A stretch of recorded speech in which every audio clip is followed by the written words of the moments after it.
To celebrate the return and epic conclusion to Netflix's incredible Castlevania series, we're spending 2 days counting down the games in Konami's long-running franchise. From the portable hits, to the console oddities, to that one time when we got to hunt vampires on the Genesis, we're seeing how Electronic Gaming Monthly ranked every game in the series from 1989 to 2009.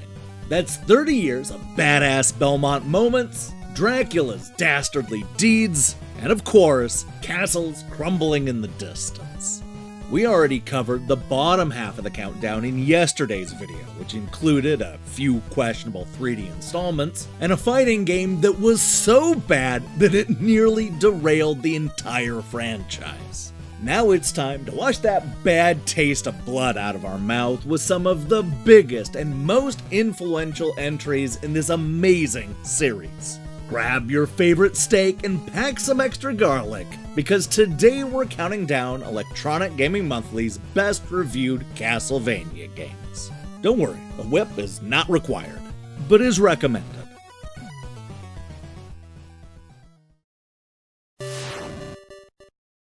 If you want to see the biggest difference between the first part of our list and the second episode, then look no further than the systems the games were made for.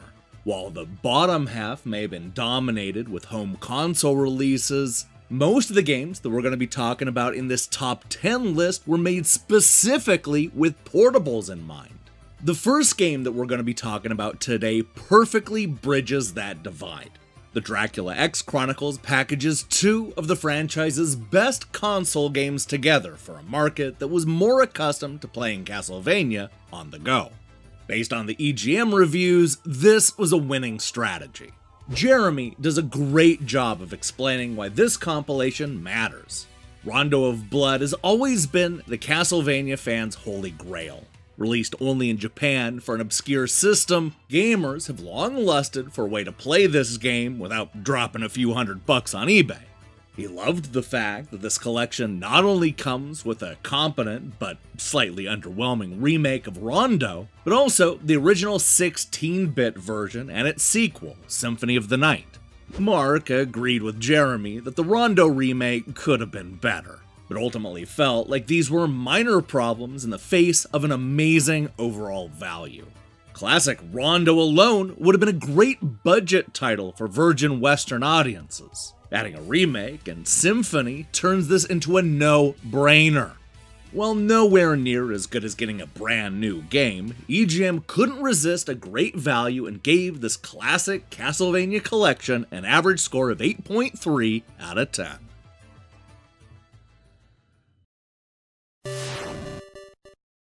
A decade after the release of Symphony of the Night, the tried and true Castlevania formula needed a little shaking up. This was the 5th handheld game in the series in 6 years, and while the quality remained high, there was a feeling in the air that Konami needed to do something to keep the franchise from growing stale. Portrait of Ruin attempted to answer these concerns by taking inspiration from the past. As Jeremy explains, this second DS game feels a little like Castlevania 3 on steroids. Despite the overall Symphony-esque open-world format, much of the game is broken into NES-style individual levels. It's a nice attempt to merge the modern Castlevania style with the classic feel, although it falls short of the source material.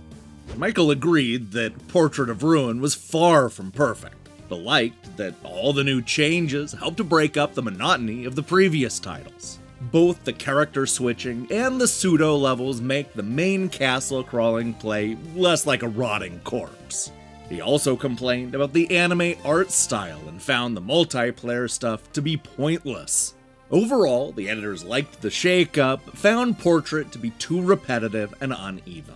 With an average score of 8.7 out of 10, this is the lowest rated Castlevania game on either the Game Boy Advance or Nintendo DS.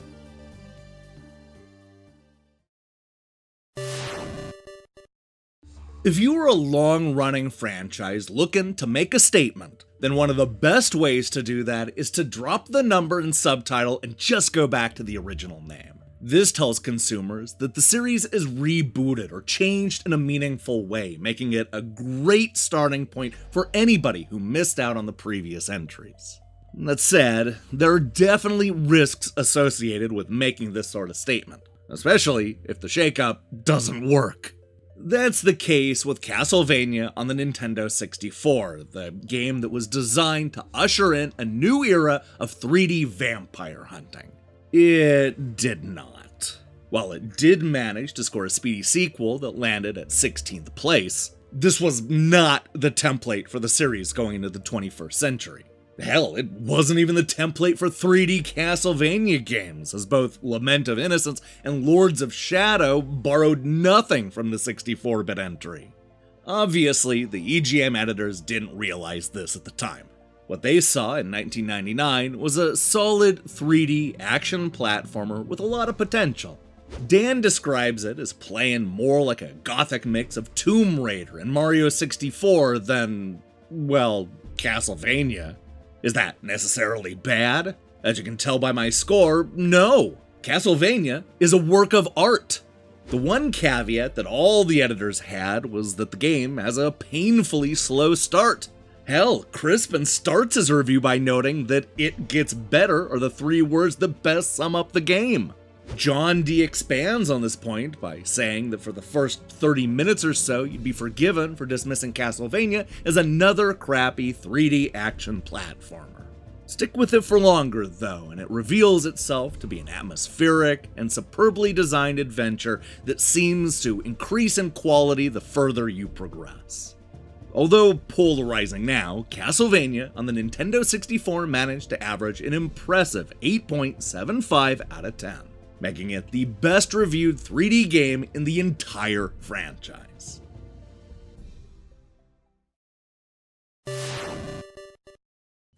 Because Electronic Gaming Monthly launched years after the original Castlevania and Simon's Quest, we'll never truly know what they would have scored those first 2 games. About the closest that will come is Castlevania 3 Dracula's Curse, which gave the critics a chance to compare it to the divisive second chapter.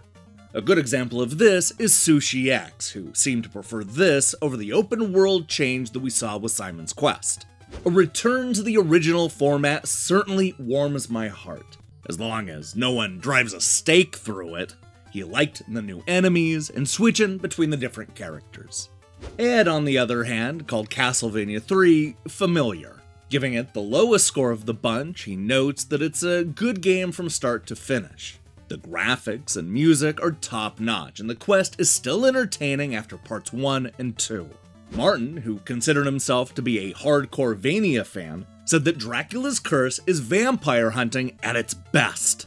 Unbelievable graphics and a superb soundtrack contribute to the original style of play. Sadly, we'll never know if Simon's Quest would have been able to top the 8.75 average that we saw from Castlevania 3. But that seems incredibly unlikely based on the temperature of these reviews.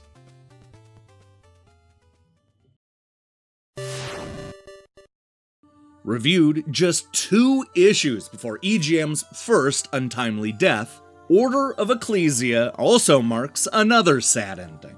Aside from the Lords of Shadow series and a couple of unfortunate spin-offs, this 2008 hit is the final game released in the main Castlevania series. That means that we haven't had a proper 2D installment in 13 years, which I think we can all agree is an absolute travesty. On the bright side, Konami had the good sense to leave the franchise on a high note. In the sole EGM review, Shane liked the new character, the innovative glyph system, the way you traverse the world, and the layers of things that you collect. In fact, he toyed with saying that Ecclesia is actually better than Symphony of the Night. So then, what got in the way? Unfortunately, a well-intended set of side quests that has you running all over creation to rescue kidnapped villagers ends up becoming a disastrous chore when you're forced to comb every pixel of the game world to do their meticulous bidding. You must rescue everyone in order to access the last third of the game, and the paucity of in-game hints to help you invokes the all-too-classic frustration of Simon's Quest. That gripe aside, Shane loved the adventure and concluded that Order of Ecclesia breathes new life into this long-running, often self-contained franchise. With an A- score, this final Castlevania sequel lands at 6th place.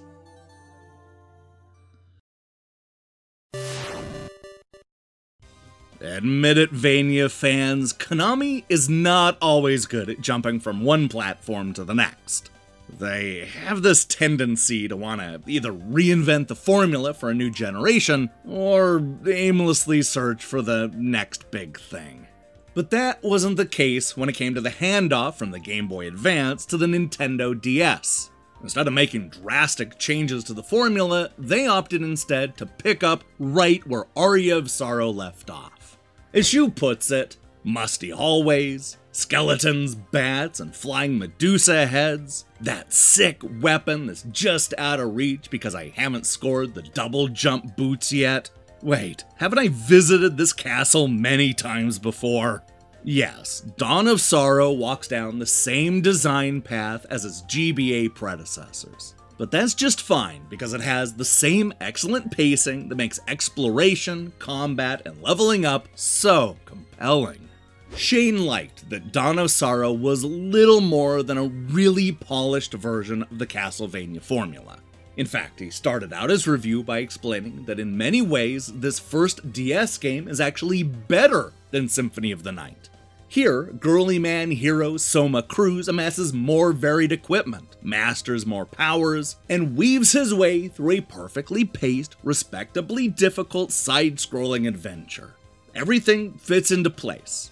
Vibrant graphics, tight controls, inventive boss encounters, and a haunting musical score combine to form a remarkable gameplay experience. With an average score of 9 out of 10, Dawn of Sorrow is the highest rated Castlevania game released on the Nintendo DS.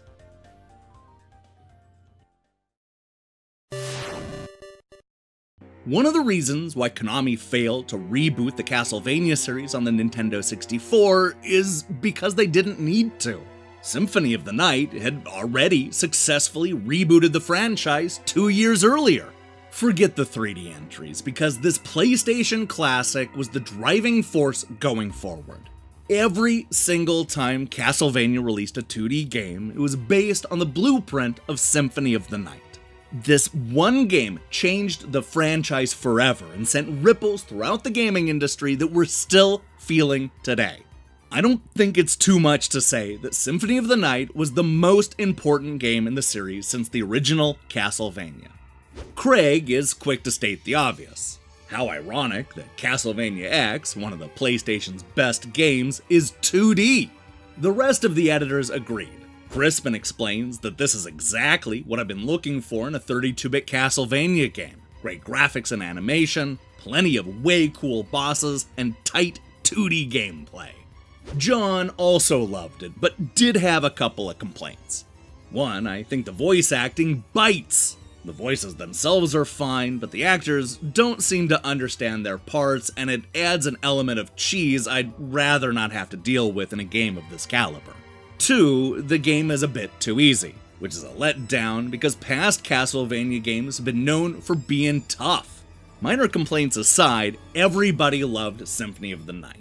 Few realized at the time just how influential it would be for the series and industry. But with an average score of 9.25 out of 10, it still manages to come in at number 4.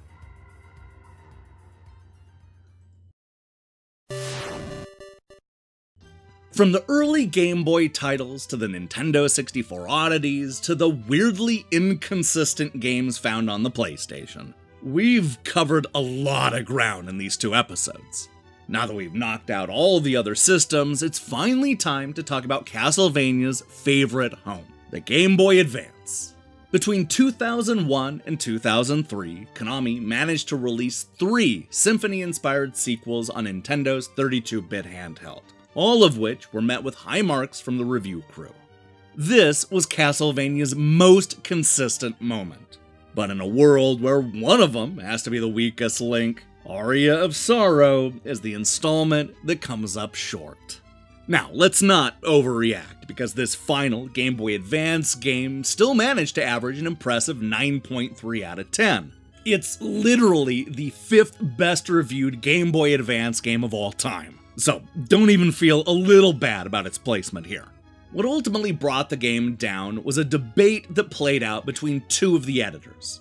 John liked a lot of the game, but had a few complaints. Aside from finding a handgun fairly late in the game, I can't remember anything that really took advantage of the futuristic setting, which is disappointing. My only gripe is that it ends too soon. There's plenty of stuff to keep you busy, but the main quest this time around is a bit short. Shane gave the game a higher score and pushed back on that last point. Don't listen to when John the Hater knocks Aria for its length. He's dead wrong. Getting the true ending took me just as long as achieving 200% in Harmony of Dissonance, and there's plenty of incentive to replay. Trust me, buy this game. With both Shane and Mark going hard, it's ultimately John's lower score that brings the average down to a 9.3 out of 10, which is just enough for a 3rd place finish.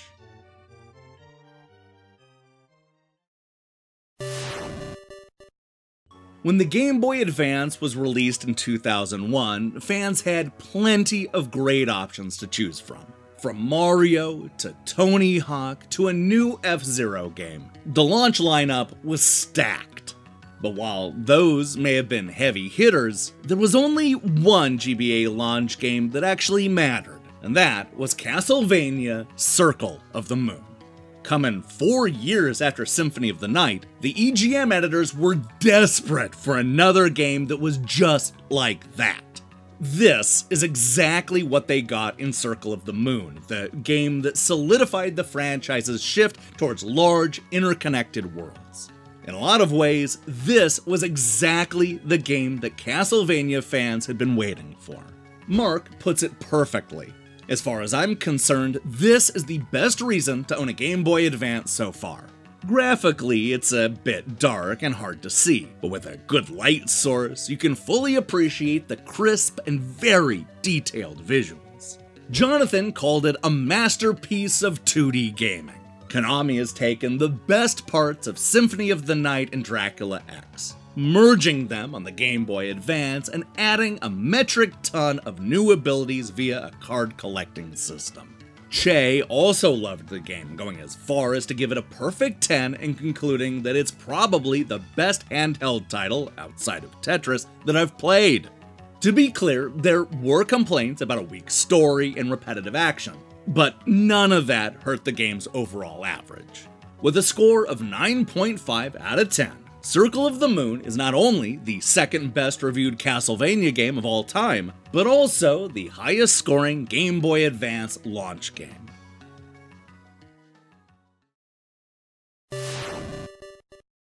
When we looked at Electronic Gaming Monthly's best reviewed games of 2002, many were surprised that a Castlevania sequel that was released on the Game Boy Advance was able to outscore Metal Gear Solid 2, Super Smash Bros. Melee, Final Fantasy X, and even Grand Theft Auto 3. This was not hyperbole, because Harmony of Dissonance is indeed that good. Greg sums it up this way. Circle of the Moon was really good, but Harmony of Dissonance is great. Just about everything that I didn't like about the first GBA vampire-slaying adventure has been fixed here. He concluded that he hasn't been this into a Castlevania game since Symphony of the Night and gave it a 10. The other editors weren't nearly as ready to give this handheld game a perfect score. John docked points because the game was too easy and the music was a step down from Circle of the Moon, but also called it a perfect mix of action and exploration. Several nights in a row, I found myself playing until 2 or 3 in the morning, continually promising myself that I'd go to bed after finishing just one more area. The 3 editors agreed that this was the closest Konami had come to matching Symphony of the Night. With an average score of 9.7 out of 10, Harmony of Dissonance is not only EGM's favorite Castlevania entry, but it's also the highest scoring Game Boy Advance game of all time. Yeah, I think Simon Belmont would be proud. hey, thanks for watching part 2 of EGM Ranks Castlevania. If you liked what you saw here, then you should know that we post a lot of these types of classic magazine features. We have a whole series where we count down Electronic Gaming Monthly's best and worst going year by year, as well as other EGM ranked shows where we analyze the entire Resident Evil and Ghosts and Goblins franchises. Not in one video, those are two different videos. Anyway, I'll go ahead and link the full playlist in the details section. Now, here's the question I have for you. What do you want to see Konami do with Castlevania? I mean, aside from that Netflix show, we really haven't heard from the franchise in quite a while. It's been more than a dozen years since the last 2D game, and a few years since the last Lords of Shadow installment. What do you want to see Konami do with the series next? More 2D games, try their luck again with 3D, only make Castlevania rhythm games from here on out? Let me see your thoughts in the comments below. In other news, we'll be back next week with more reviews. In the meantime, I strongly recommend you click that subscribe button and support what we're doing here. Until then.